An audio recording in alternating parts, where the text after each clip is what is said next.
Alright, we're started now. It says, look at it. It's on the bottom of 783 if you have your book open.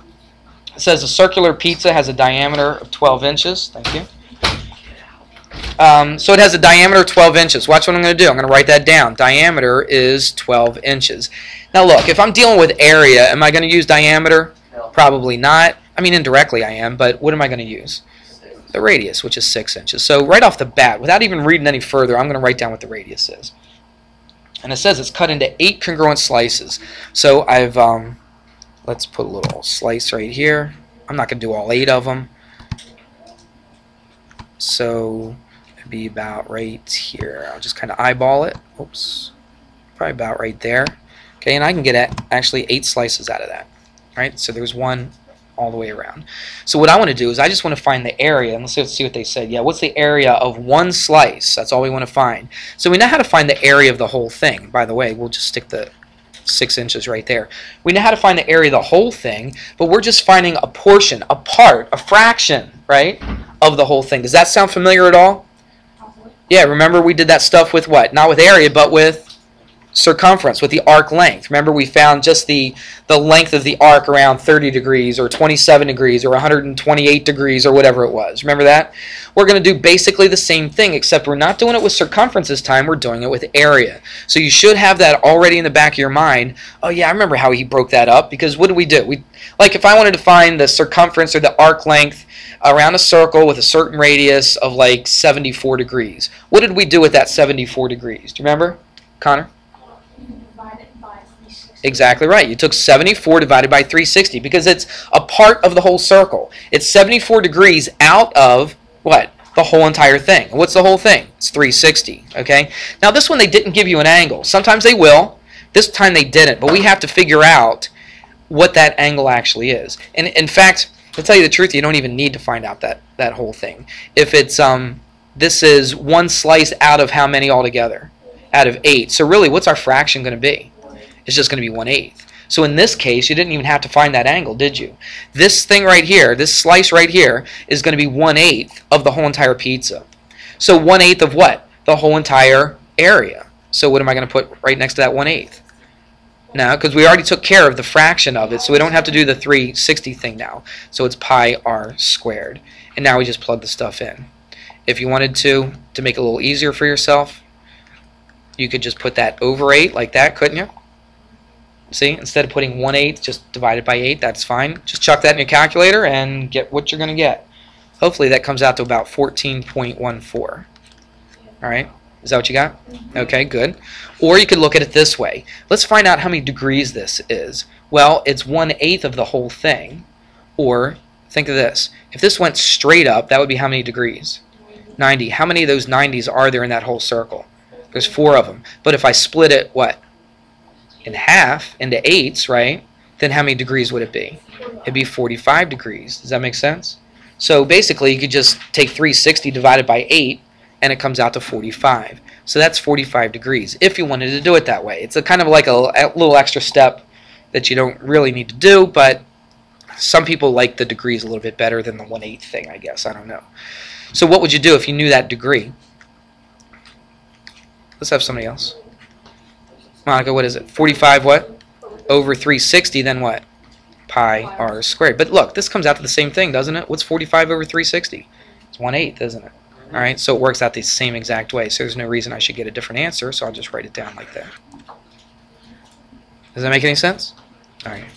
That's basically all they give you in this thing right here. Oh, you know what I was going to do? I was trying yesterday for a real long time to try to get this little cutout piece to actually be all colored in. And for this program, I couldn't do it. I can do it in Paint. Oh, man. Told me too late. You got to yell at me next time. Now I got to edit it. Oh, well. I'll just continue since I'm already going past my time. I was kind of done anyway. Well, actually, I got one more example. So this is my way of shading. All right, it's not the greatest way of doing it, but you get the idea, right? If you were to shade that thing in. So if I wanted to shade this, Put a bucket in. the bucket thing doesn't work. It fills the whole entire circle, but I can't get it to just get that thing right there. So on Paint I can do it, and I can pull it out and all that kind of stuff. And I thought about using that, but I'm sure there's a way you can do that. I just haven't figured it out yet. I'm kind of new to the program, just about a month into it, so I'm sure you could do it somewhere. And probably Promethean, you can probably do it, right? Yeah. And I thought about using that too, but I'm just sticking with this. So anyway, there's your little chunk right there, and that would be 14.14. Now, it's not just 14.14. What is it? This is in inches, so what is this? It's inches squared, right? Okay, so that's the area. Everybody good with that? Okay. The next thing I'm going to show you is they don't give you an example for it, but they actually give you problems that they expect you to be able to do. So I thought I'd take one of those problems, do an example, just to kind of give you an idea of what you're supposed to be doing. So let's go to the next little thing. All right, now we're recording. So now here we go. We've got a circle that's inscribed in a square. Okay, I definitely made that a square, and the circle is inscribed in here. And I want to find the area of the shaded region, and they give you the radius, and we'll just take it right there. And let's just do a problem they give you. Actually, they give you the diameter of the thing. They actually do this. They say, okay, from here to here is, I'm just making up a number. Let's say 10. All right. So that's what they give you. It's a square, so all four of these square sides of the square are the same. So what do you think? What's our approach? Just to find the shaded part.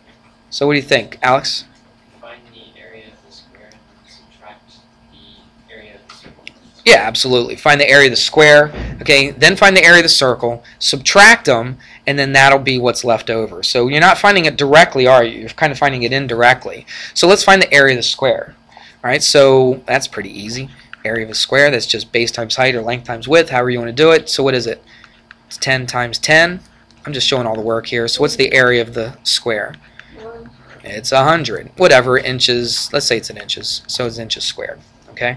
And let's do the circle now. So let's do the area of the circle. So the area of the circle is pi r squared, but I got to put in r, don't I? What's the r? 5. It's 5, right? So it's pi times r, 5 squared. So it's 25 pi. Give me a number for that, somebody real quick. 78.5. Okay, good. All right, so now watch. The square is going to be more than the circle, isn't it? Obviously, the square takes up more area than what the circle does because you got all this leftover stuff inside of there. So you just subtract. So it's 100 minus 78.5, and what is that?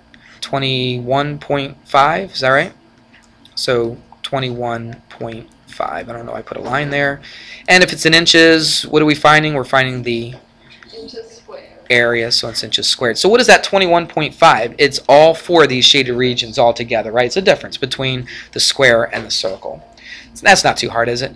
Now, this is kind of one of the easier versions of it, but that's the basic idea. Right? If you want to find the weird shaded stuff, you don't find it directly. You don't have a formula to find the area of that weird shading part right there. Okay, but you do have the area of a square or a rectangle or parallelogram or trapezoid or any of those things, rhombus, kite, okay, must I go on? And then you know how to find the area of a circle. And so you just have to decide, do I add them together, do I subtract them from each other, and that kind of stuff. And that's all there is to it. Does that make any sense? Yeah, it's not too hard. All right, let me... All right, so there it is. It's section 11.3, 785, 786. We're doing 14 to 23, and we're also doing 32 to 37. Okay, see ya. Any questions? All right. All right, now don't yell anything obnoxious. Just say bye. On 3. Ready? 1, 2, 3. Bye! Okay.